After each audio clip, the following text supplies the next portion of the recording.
La chaleur d'Austin planait dans l'air, le genre qui colle à la peau et qui fait descendre les boissons trop facilement. L'endroit était animé par la musique et les rires. Des gens que je connaissais depuis des années, mes amis, mes collègues, sirotaient des bières et échangeaient des histoires embarrassantes de l'université, comme si nous avions 21 ans à nouveau. Je venais de m'éloigner du barbecue quand j'ai entendu la voix de Nathalie portée au-dessus de la musique. Tous les hommes de cette pièce m'ont goûté, dit-elle, riant fort et bruyamment, comme si c'était la chute d'une blague tordue. Tout le jardin est devenu silencieux. Les fourchettes se sont figées à mi-chemin des bouches. La bouteille de bière de Dan s'est arrêtée à ses lèvres. Tyler et Ben, les deux gars que j'avais fait venir dans ma boîte quand ce n'était qu'une start-up de garage, avaient l'air d'avoir vu un fantôme. Le genre de fantôme qui connaît tous vos secrets. Je n'ai pas tressailli. Je suis resté là, la regardant de l'autre côté du patio, la spatule toujours à la main. Puis je l'ai dit, clair et calme, de sorte que chaque invité puisse m'entendre, ça aidera pendant le divorce. Le sourire de Nathalie s'est fendu comme du verre. Ses joues ont rougi, mais ce n'était plus à cause du vin. Scott, non, attends. Elle a trébuché en avant, essayant de forcer un rire. Allez, je plaisantais. C'était une blague. Bon sang, tu ne peux pas prendre une blague. Je n'ai pas dit un mot. Je n'ai fait que la fixer comme si je ne reconnaissais pas la femme devant moi. Elle a continué à divaguer, désespérée maintenant. Tu sais que je ne voulais pas dire ça. C'était avant nous, avant que ce ne soit sérieux. J'ai pensé, Nathalie. J'ai coupé court, la voix basse. Ne fais pas ça. Dan s'est approché de moi, essayant de trouver un terrain solide dans un monde qui s'effondrait soudainement. Mec, elle a juste un peu trop bu.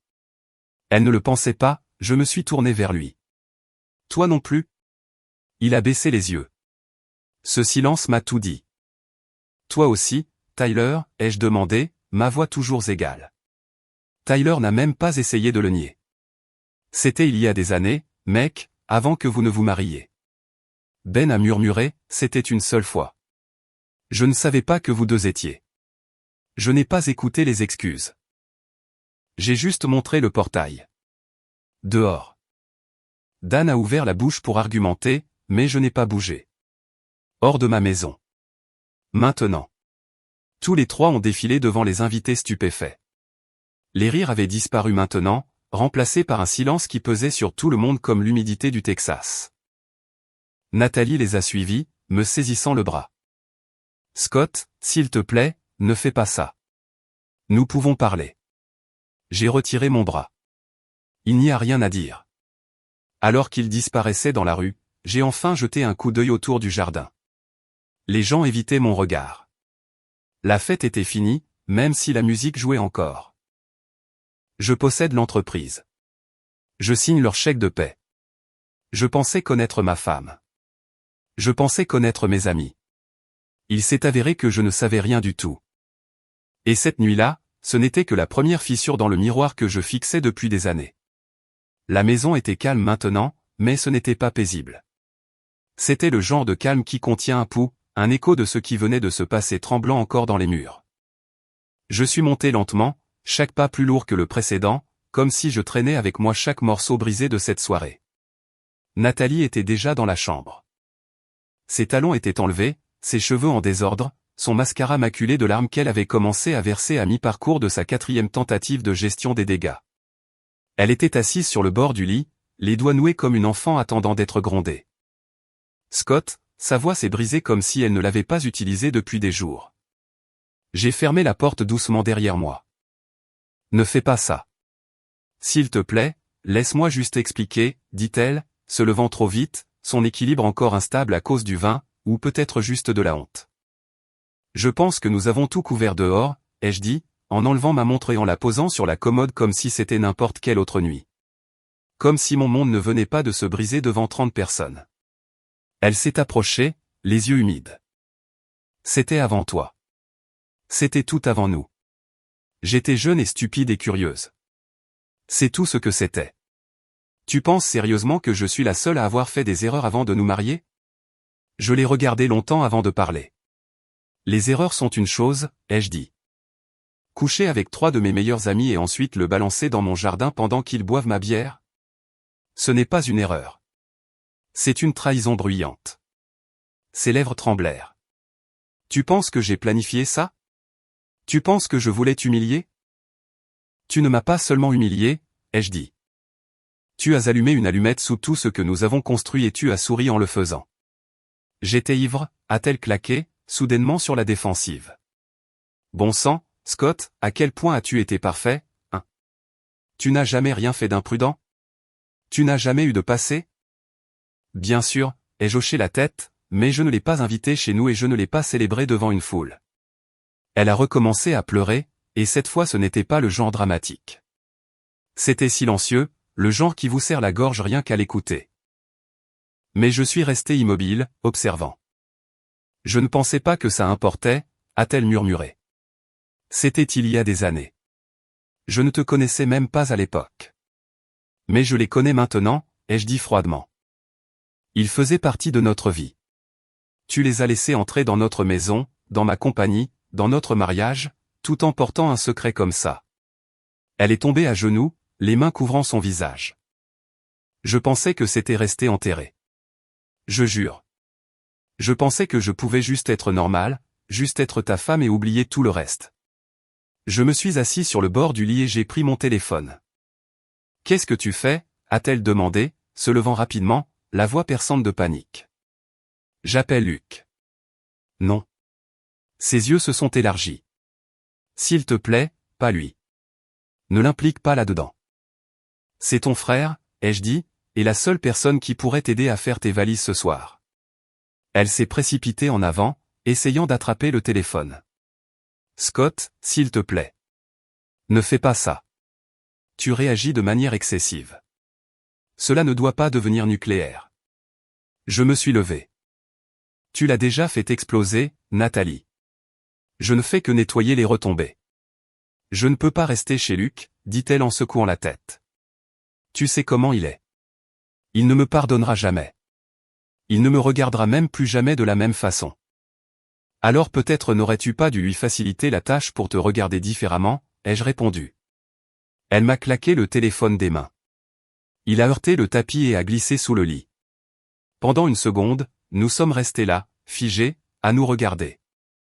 Pas de son, sauf notre respiration et le bourdonnement lointain du ventilateur de plafond. Elle a reculé, croisant les bras autour d'elle. Si tu l'appelles, c'est fini. C'est fini. C'était fini, ai-je dit, au moment où tu as transformé notre mariage en numéro de fête. Elle s'est effondrée sur le lit, sanglotant dans les draps comme s'il pouvait d'une manière ou d'une autre prendre son parti. Je me suis agenouillé, j'ai attrapé le téléphone sous le lit et j'ai fait défiler jusqu'au numéro de Luc. J'ai appelé. Nathalie a crié dans l'oreiller. Dehors, la nuit d'été continuait à faire semblant d'être normale. Les grillons chantaient. Une brise bruissait dans les arbres. Mais dans cette chambre, l'hiver s'était déjà installé. Je me tenais au bord du porche, les bras croisés, fixant l'allée comme si elle me devait des réponses. La lumière du porche au-dessus de moi bourdonnait faiblement, projetant une lueur dure qui rendait tout plus froid qu'il n'aurait dû l'être pour une nuit texane. Le son du camion de Luc arriva lentement, bas, régulier et sûr. Comme lui. Il avait toujours cette gravité tranquille, le genre qui ne faisait pas de chichi, mais qui faisait écouter les gens quand il parlait enfin. Il se gara, le moteur tourna un instant avant de s'éteindre. Puis il sortit, grand, solide, vêtu d'une vieille chemise en flanelle et d'un jean, comme s'il sortait d'une autre décennie. Scott, dit-il, hochant la tête une fois en s'avançant dans l'allée. Je lui rendis son signe de tête. Luc. Il regarda au-delà de moi vers la porte d'entrée. Elle a dit que c'était urgent. Je ne répondis pas tout de suite. Je le regardai droit dans les yeux et dis, elle a dit à une foule de nos amis ce soir que chaque homme dans ce jardin avait été avec elle. Elle pensait que c'était drôle. Sa mâchoire se serra. Elle buvait, ajoutai-je, mais le fait qu'elle bégayait ne rendait pas cela moins vrai. Il resta là, silencieux comme une pierre, absorbant cela comme un homme frappé par un tonnerre lent. Et ils n'ont pas nié, demanda-t-il, la voix basse. Je secouai la tête. Pas un mot. Luc ne réagit pas extérieurement, mais je le vis. Le changement dans ses épaules. La façon dont il expira lentement, comme s'il essayait de chasser la vapeur d'une marmite bouillante déjà trop pleine. Puis la porte derrière moi s'entr'ouvrit. Nathalie sortit, pieds nus, le visage tacheté et humide. Elle avait l'air si petite sous la lumière du porche, juste un désordre de vieilles larmes et de mauvaises décisions.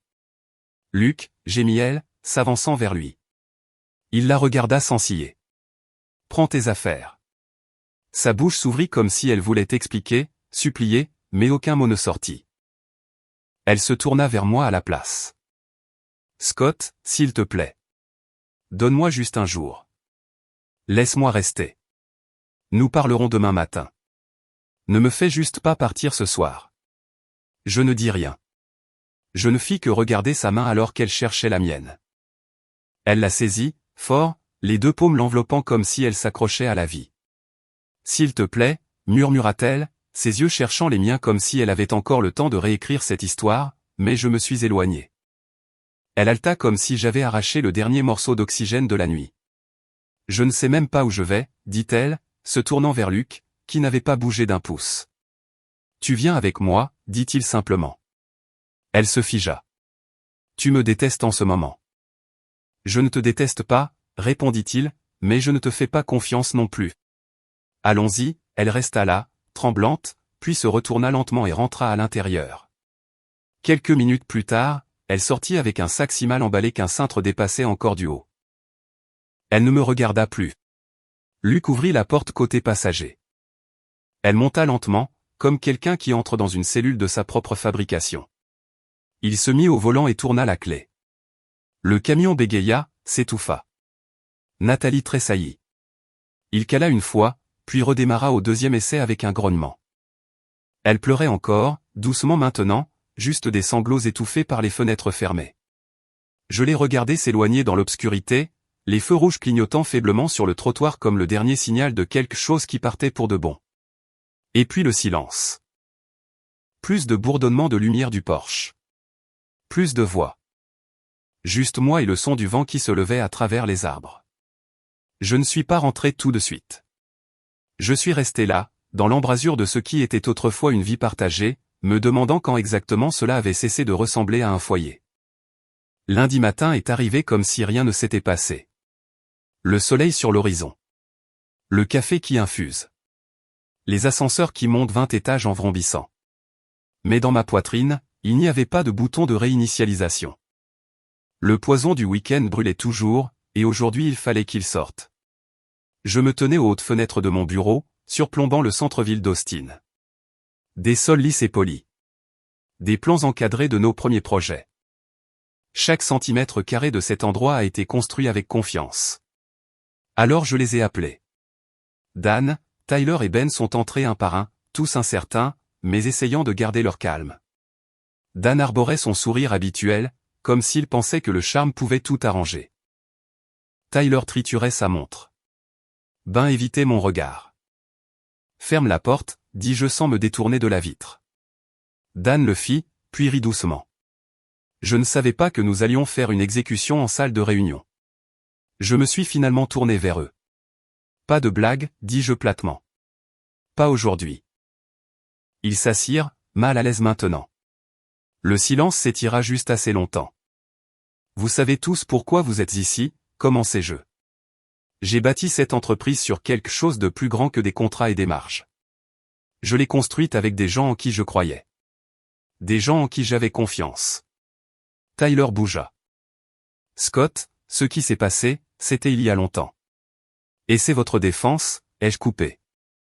Vous avez couché avec ma femme avant que nous ne soyons mariés, puis vous vous êtes tenu à mes côtés à l'hôtel, vous avez mangé à ma table, vous avez pris des emplois ici sous mon toit, et pas une seule fois l'un de vous n'a pensé à dire un mot.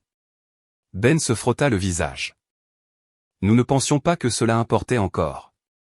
Elle n'a jamais dit que nous étions exclusifs. Aucun de nous ne savait que tu étais sérieux avant bien plus tard. J'ai demandé sa main après 6 mois, dis-je froidement. Vous étiez tous là, vous avez porté des toasts, vous m'avez donné l'anneau quand je ne pouvais pas le trouver. Vous saviez. Dan haussa les sourcils.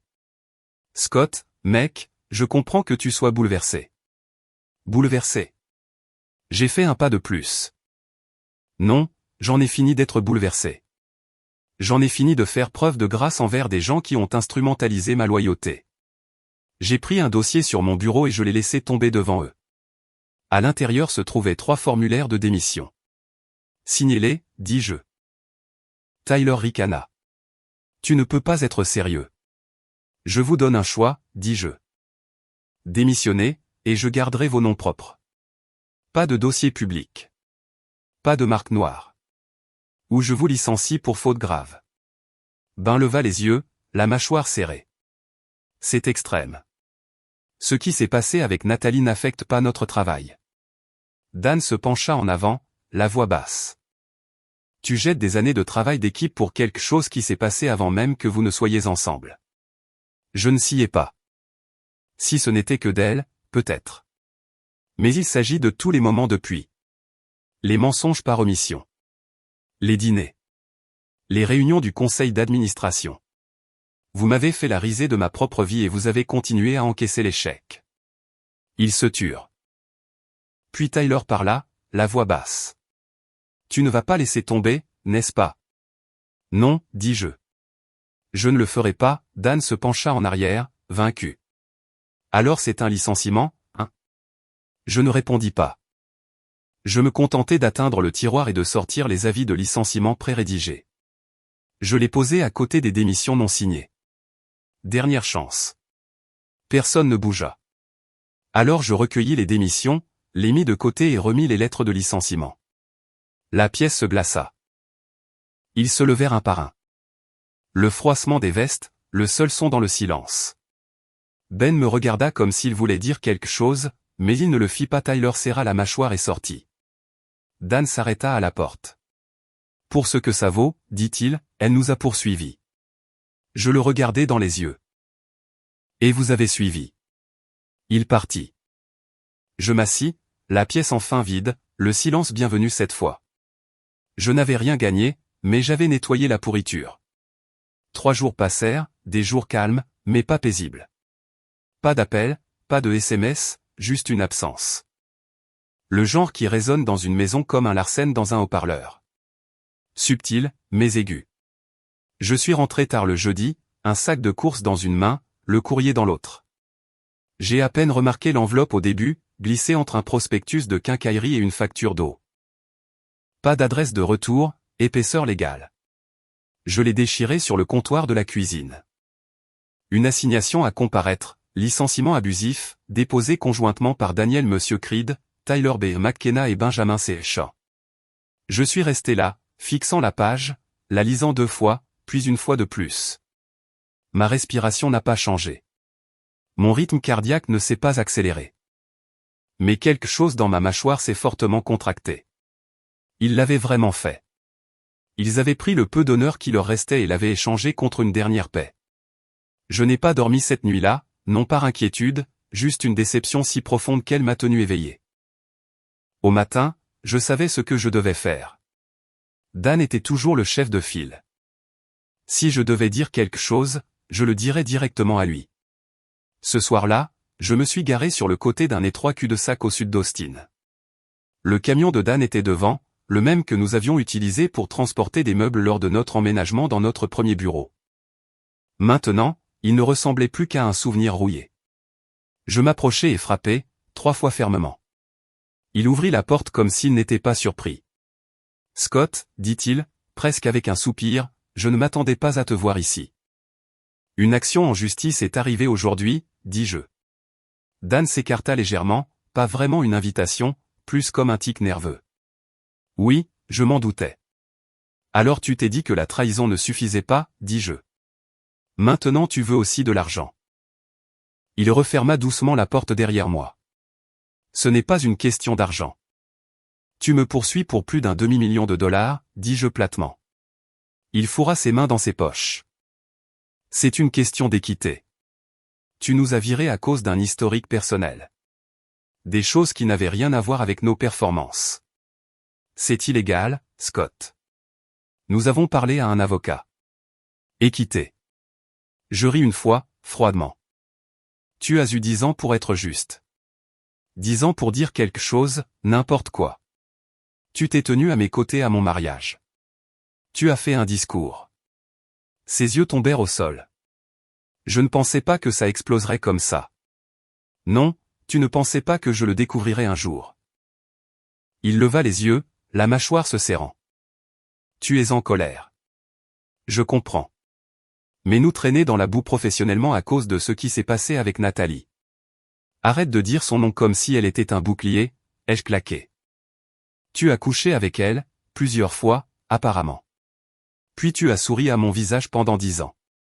C'était avant que vous ne soyez ensemble, murmura-t-il, comme un enfant pris en flagrant délit de mensonge et espérant que le professeur passerait à autre chose. Dan, ce n'était pas des potins de lycée. Tu faisais partie de mon cercle intime. Tu m'as trahi. Et maintenant, au lieu d'assumer ta honte et de t'en aller discrètement, tu veux me poursuivre comme si je t'avais fait du tort. Dan s'approcha, les bras croisés. Tu l'as rendu personnel. Tu nous as humiliés. Tu penses que personne ne va se défendre? Non, dis-je. Je pense que tu as déjà perdu la seconde où tu as cessé d'être un homme. Cela le frappa. Je le vis. Son menton se souleva à peine. Tu es amer, dit-il doucement. Non, répondis-je. Je suis pur. Je me retournai, descendis les marches du porche. Scott, cria-t-il. Nous ne voulions pas que cela en arrive là. Je regardai en arrière une fois, le soleil couchant projetant de longues ombres nettes derrière lui. Moi non plus. Mais tu as fait ton choix. Maintenant, tu vas devoir faire face au mien. Je suis monté dans la voiture, j'ai fermé la porte et je suis parti, le laissant là, à moitié éclairé par la lueur orange, ressemblant plus à un étranger qu'à quelqu'un en qui j'avais autrefois tout confiance. Il était un peu plus de 21h quand mon téléphone s'est illuminé. J'étais sur le patio arrière, les pieds en l'air, un bourbon à la main. La ville bourdonnait faiblement au loin, des rires étouffés, des pneus sur le trottoir, le ronronnement habituel d'Austin. Mais chez moi, c'était calme. Finalement, le nom sur l'écran m'a arraché un soupir de la poitrine. Nathalie. J'ai laissé sonner presque jusqu'au bout avant de répondre. Quoi, dis-je. Sa voix était perçante, trop perçante pour être fatiguée. Tu as tout fait exploser, Scott. Je n'ai pas bougé. Tu m'as appelé pour dire ça? Tu n'avais pas à les humilier. Tu n'avais pas à les virer. Tu n'avais pas à rendre ça public. Ils se sont humiliés eux-mêmes, dis-je calmement. J'ai juste arrêté de protéger le mensonge. Il y eut un long silence. Puis sa voix baissa, plus grave maintenant. Tu penses que ça te rend noble? Tu penses que tu es le seul à avoir été blessé? Je regardais dans le jardin, la lumière du porche derrière moi dépassait à peine la ligne de l'herbe. Je sais que non, répondis-je. Mais je suis celui qui n'a pas menti à une pièce pleine d'amis en appelant ça une blague. Elle exhala comme si elle essayait de se calmer, mais son ton redevint aiguisé. Tu aurais pu garder ça entre nous. Un vrai homme l'aurait fait. Un vrai homme. Je ris doucement. Dis-moi, Nat, comment réagit un vrai homme quand il découvre que sa femme a traité ses amis comme un menu de dégustation? Elle haleta, juste une seconde, comme si j'avais franchi une limite. Mais elle se remit vite. Tu tords toujours tout, dit-elle amèrement. C'était avant nous. Il n'a jamais été question que du timing, dis-je. Il s'agissait des années où tu m'as regardé dans les yeux et m'as laissé croire qu'ils étaient mes frères, que tu étais mienne. Tu me punis, siffla-t elle. Tu veux me ruiner. Je te veux partie, dis-je calmement. Il y a une différence. Elle se tut. J'attendis. Puis, doucement, elle demanda, tu ne me manques même pas. Je pris une gorgée de bourbon. La glace avait presque complètement fondu. La version de toi que je croyais réelle me manque, dis-je. Mais toi, cette version, celle qui m'a manipulé et qui veut maintenant de la pitié? Non, ça ne me manque pas du tout. Elle pleurait maintenant, mais c'était silencieux.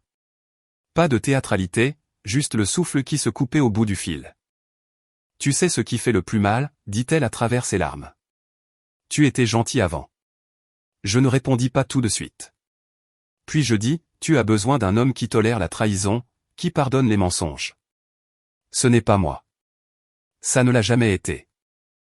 La ligne resta ouverte un instant de plus. Juste le son de sa respiration, douce et irrégulière. Au revoir, Nathalie, dis-je. J'ai raccroché. Le téléphone était posé face contre table.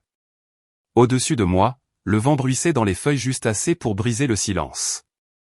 Et pour la première fois depuis des semaines, le poids dans ma poitrine ne me semblait pas lourd. Il me semblait que quelque chose s'était enfin envolé. Pas la paix, mais quelque chose d'assez proche. Toujours là? Aimez cette vidéo. Cela aide vraiment. Le lendemain matin, je suis entré chez Crane & Bishop Legal, un dossier sous le bras, d'humeur entre la résignation et l'état de guerre. L'accueil m'a offert le sourire habituel, mais je n'étais pas d'humeur. J'ai hoché la tête et me suis dirigé directement vers l'ascenseur. Le cabinet représentait mon entreprise depuis des années, contrat, acquisition, le différend commercial occasionnel. Mais c'était la première fois que j'y entrais pour une affaire personnelle. Et je n'en étais pas exactement ravi. Lorsque je suis entré dans la salle de conférence, c'était calme. Trop calme. Pas de papiers étalés, pas d'associé principal qui attendait à table. Juste une personne assise au bout avec un sourire nerveux, essayant d'avoir l'air posé. Elle ne devait pas avoir plus de 25 ans. Monsieur Kinley, dit-elle, se levant rapidement et lissant sa blouse. Elise Ward, ajouta-t-elle. Je suis votre avocate assignée à l'affaire. Je me suis arrêté à mi-chemin. Vous êtes l'avocate, ai-je demandé. Elle hocha la tête. Oui, monsieur. J'ai obtenu mon diplôme de. J'ai levé la main. On dirait que vous devriez être en train de faire de l'ombre à quelqu'un, pas de diriger cela. Son visage a vacillé. C'était comme si je lui avais coupé le souffle d'une seule phrase. On m'a dit que je serais en charge de cela puisque je me spécialise en droit du travail.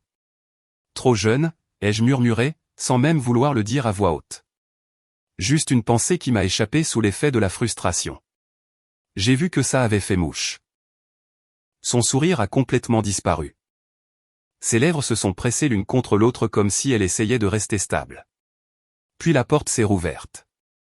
Roger Crane, le cofondateur du cabinet et mon contact juridique de longue date, est entré. Bonjour, Scott, dit-il en me tapant amicalement sur l'épaule. Vous avez rencontré Elise. Je n'ai pas détourné les yeux d'elle. Je pensais que je travaillerais avec quelqu'un de plus expérimenté. Roger a ri légèrement, puis s'est dirigé vers le bout de la table. Elise a obtenu son diplôme avec les meilleures notes, Yale. Elle est brillante, concentrée, et surtout, n'a aucun antécédent personnel pour obscurcir son jugement.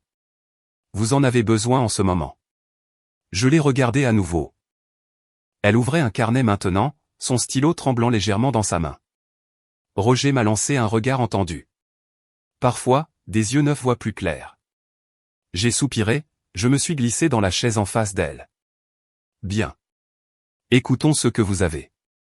Elise a cligné des yeux, puis a hoché la tête rapidement. D'accord. Elle a pris une inspiration et a redressé ses notes. Le léger tremblement dans ses mains a laissé place à la structure. J'ai examiné les accords d'employés de Dan, Tyler et Ben. Basés sur les clauses que vous aviez intégrées à leur contrat, notamment celles concernant le manquement à l'obligation fiduciaire et les atteintes à la réputation, vous êtes dans une position plus solide qu'ils ne le pensent. Sa voix était un peu tendue au début, mais en parlant, elle s'est adoucie. Professionnel. Contrôlé.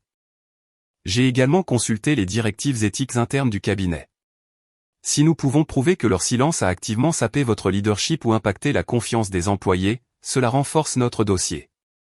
Elle a levé les yeux, attendant presque que je l'interrompe à nouveau. Je ne l'ai pas fait. Je me suis juste adossé, les bras croisés, la regardant naviguer à travers ses premières étapes. Roger avait l'air satisfait, mais Elise, elle avait l'air déterminée. Et je pouvais admettre qu'elle n'avait pas flanché.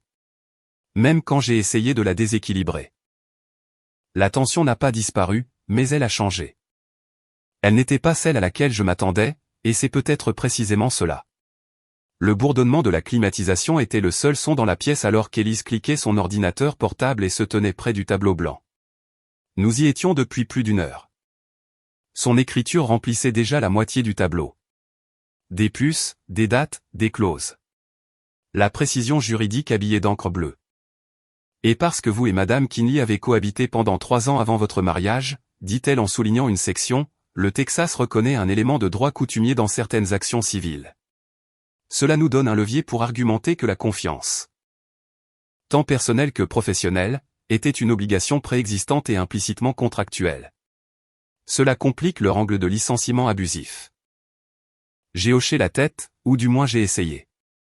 En vérité, je n'avais pas entendu un mot de ce qu'elle disait depuis la dernière phrase sur la confiance, car mes yeux s'étaient posés sur un point sur le mur juste au-dessus de son épaule.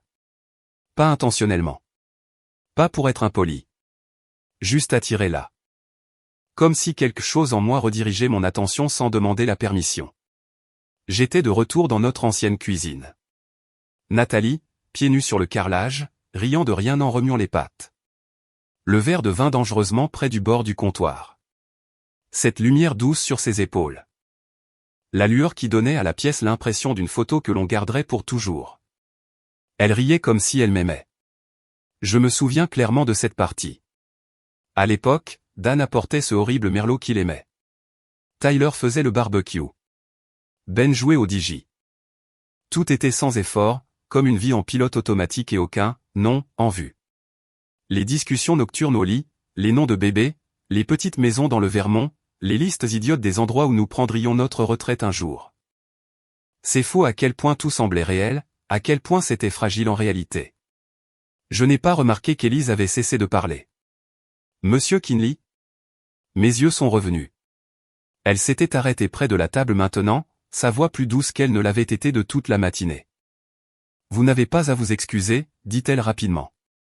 Je sais que je viens de vous inonder de jargon juridique. J'ai cligné des yeux. Non, Ce n'est pas vous. Elle a fait un petit sourire, pas seulement gentil. Vous n'êtes pas ici parce que quelqu'un a rompu un contrat, dit-elle. Vous êtes ici parce que quelqu'un vous a brisé. J'ai un peu raidi, ne sachant pas si je devais hocher la tête ou quitter la pièce. Elle l'a remarqué.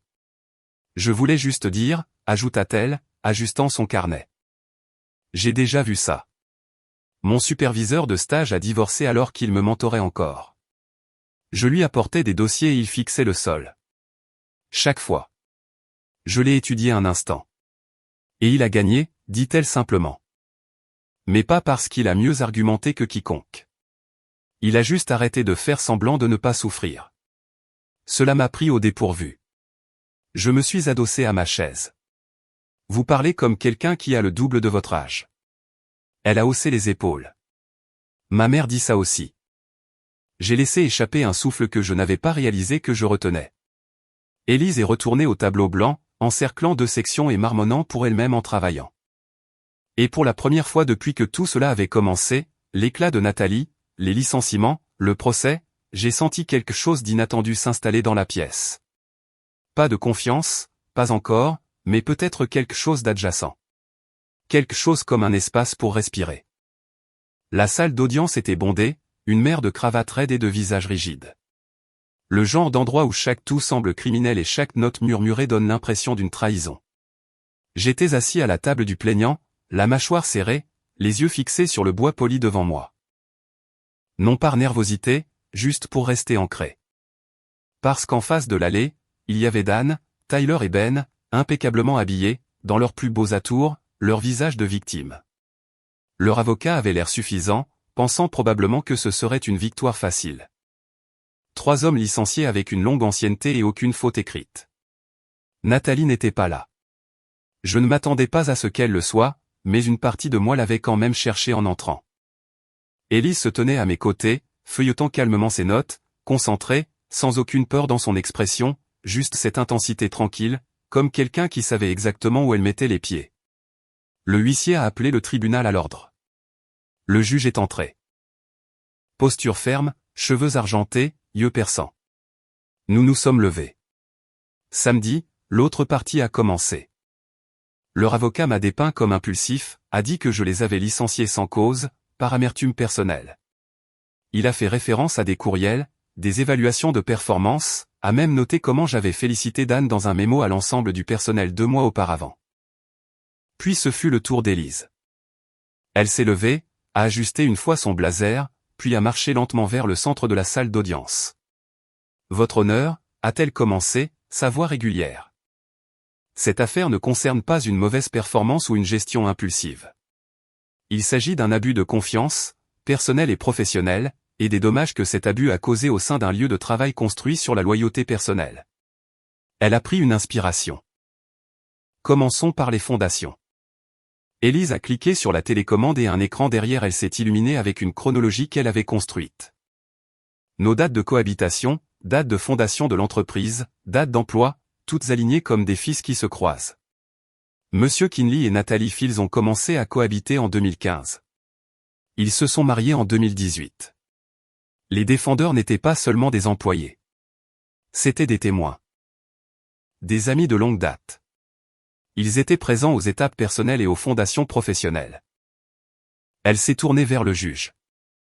Ce que la défense veut ignorer, c'est que leur silence sur les relations passées n'était pas seulement une omission privée. Cela a créé une fausse dynamique au sein du lieu de travail, un leadership construit sur des mensonges non dits. Dan s'est agité sur sa chaise. Élise a continué, de plus, ces relations, cachées pendant des années, n'ont pas été révélées lors de l'intégration au RH, n'ont pas été divulguées lors de la formation sur les conflits d'intérêts. Et n'ont fait surface que lorsque Nathalie elle-même les a rendues publiques lors d'un événement organisé par l'entreprise. La salle d'audience a frémi. Le juge s'est légèrement penché en avant. Les retombées qui en ont résulté ont entraîné une rupture de la confiance managériale, du moral des employés et de la réputation publique, compromettant la capacité de M. Kinley à diriger, et justifiant le licenciement basé sur la section 3B de la clause d'éthique et de loyauté de l'entreprise. Elle a tourné une page. Pièce à conviction des courriels de personnel interne demandant si les rumeurs étaient vraies et exprimant des préoccupations concernant le favoritisme et la tromperie au travail. Elle a posé les papiers. Votre honneur, il ne s'agissait pas d'un drame personnel. Il s'agissait d'une infection, silencieuse, prolongée, et lorsqu'elle a finalement été exposée, elle a mis en péril la culture même que M. Kinley a passé une décennie à construire. Silence. Puis le juge a parlé. Autre chose ? Élise a rencontré son regard directement. Seulement que la trahison, lorsqu'elle croise les affaires, a des conséquences. Le juge s'est tourné vers la défense. Ils se sont précipités, une objection à moitié convaincante, quelque chose à propos de oui-dire. Le juge a balayé cela d'un geste. J'en ai assez entendu, a-t-il dit. Il m'a regardé. Monsieur Kinley, a-t-il dit, vous avez agi dans vos droits. Ce tribunal constate que les licenciements étaient légaux, fondés sur un manquement à l'éthique professionnelle découlant de relations passées non divulguées. Ce qui a directement compromis votre jugement professionnel et votre intégrité commerciale. Il s'est tourné vers la défense. Affaire classée. Le marteau a frappé. Des halètements au fond de la salle. Dan s'est levé lentement, stupéfait. Tyler s'est frotté le visage. Ben avait l'air d'avoir oublié comment respirer. Et moi, je me suis juste tourné vers Élise. Je n'ai rien dit. Je me suis juste levé et les serré dans mes bras. Elle s'est figée une demi-seconde, puis a lentement levé les bras et m'a rendu l'étreinte. Ce n'était pas romantique. Ce n'était même pas vraiment chaleureux. C'était un soulagement. C'était un poids, enfin, qui quittait mes épaules. Merci, ai-je dit dans ses cheveux. Quand je me suis éloigné, elle a hoché la tête, les yeux brillants mais fiers. Je vous l'avais dit, a-t-elle murmuré. Des yeux neufs. J'ai souri pour la première fois depuis des semaines. Peut-être des mois. Non pas parce que j'avais gagné, mais parce que je n'étais plus seul dans le combat. Plus maintenant. C'était vendredi soir quand j'ai entendu frapper. Pas le genre de coup que l'on reçoit d'un livreur ou d'un voisin ayant besoin de sucre. C'était plus lent, hésitant, comme si la personne de l'autre côté n'était pas sûre de devoir être là. J'ai ouvert la porte et elle était là. Nathalie.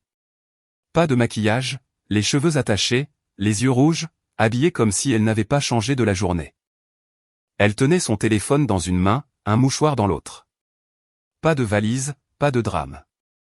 Juste elle et tout ce qu'elle pensait pouvoir encore réparer. Je sais que je ne devrais pas être ici, dit-elle, la voix tremblante. Mais je ne savais pas comment faire autrement. Je n'ai rien dit, je me suis juste écarté. Elle est entrée lentement, ses yeux parcourant le salon comme si elle ne le reconnaissait plus. En fait, elle ne le reconnaissait probablement pas. J'avais remplacé le tapis, déplacé le canapé, donné les cadres photos. « Comment vas-tu » demanda-t-elle, à peine audible. Mieux, dis-je honnêtement. Elle s'assit sur le bord du fauteuil, serrant le mouchoir comme une bouée de sauvetage. J'ai entendu parler de la décision du tribunal. Dan l'a dit à quelqu'un, je suppose. C'est partout dans les ragots du bureau maintenant. J'ai hoché la tête une fois. C'est fini. Elle leva les yeux vers moi et sa voix se brisa. Scott, je sais que je ne peux pas défaire ce que j'ai dit cette nuit-là ni comment je l'ai dit. Et peut-être que je ne le mérite pas, mais je dois le dire quand même. Je suis désolé. Ses yeux se sont de nouveau remplis. Je suis désolé de t'avoir trahi, d'avoir menti, d'avoir été négligente avec ce que nous avions. Je me tenais en face d'elle, silencieux, la laissant parler. Elle renifla. Je ne suis pas venu ici en espérant que tu me reprennes. Je voulais juste. Je voulais que tu saches. Je sais, dis-je, puis j'ai tendu la main derrière moi, pris l'enveloppe sur la table et la lui ai tendue. Elle l'a ouverte lentement.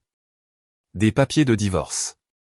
Je t'ai pardonné, dis-je, il y a un moment, en fait. Elle leva les yeux, confuse. Alors pourquoi ça?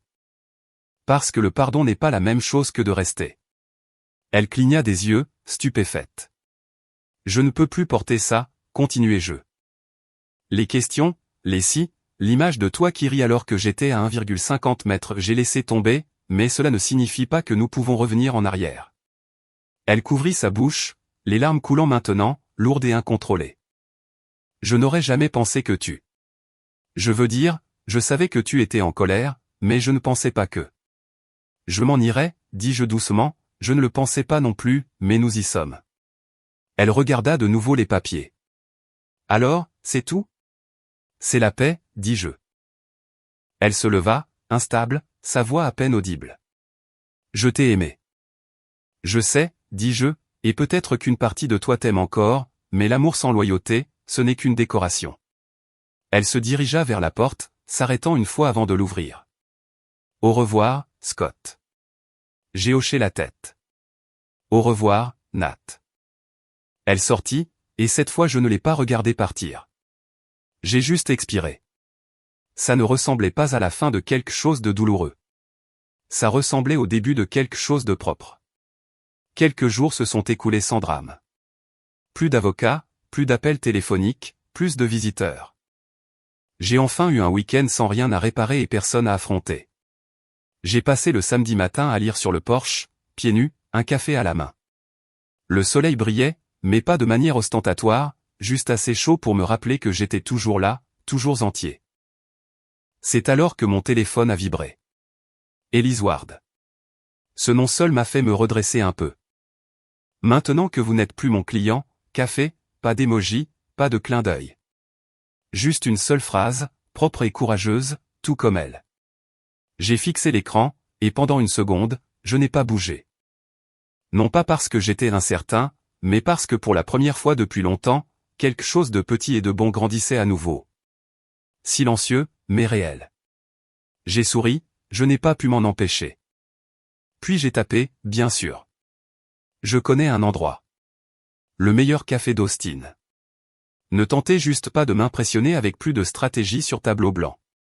J'ai envoyé. La brise extérieure a changé, froissant le bord du journal à côté de moi. Une petite rafale a emporté une des pages de la table. Je ne l'ai pas poursuivie. Laissez-la partir. Certaines choses valaient la peine d'être emportées par le vent. Parce que voici la vérité que personne ne vous dit. La vie mettra des bâtons dans vos roues. Des bâtons pointus. Des bâtons soudains. Vous tomberez lourdement. Vous saignerez sur le trottoir sur lequel vous dansiez. Mais ce n'est pas pour vous faire du mal. C'est pour vous rappeler que la balade n'est pas terminée. Cela signifie juste que vous avez besoin d'un nouveau vélo. Peut-être d'un itinéraire différent. Peut-être d'un meilleur. Et peut-être, juste peut-être, de quelqu'un de nouveau pour rouler à vos côtés. C'était la fin de l'histoire. Je pense encore au moment où Nathalie se tenait dans mon allée, suppliant Luc de ne pas l'emmener. Sanglotant comme si la vérité était trop lourde à porter, mais il n'a pas bronché. Il a dit, allons-y, et l'a emmené quand même. Alors je dois demander, a-t-il fait la bonne chose? Où seriez-vous resté en dehors de cela si c'était votre sœur? Dites-le moi dans les commentaires. Et si cette histoire vous a touché quelque part de réel, n'hésitez pas à aimer la vidéo, et n'oubliez pas de vous abonner. Nous avons d'autres histoires à venir.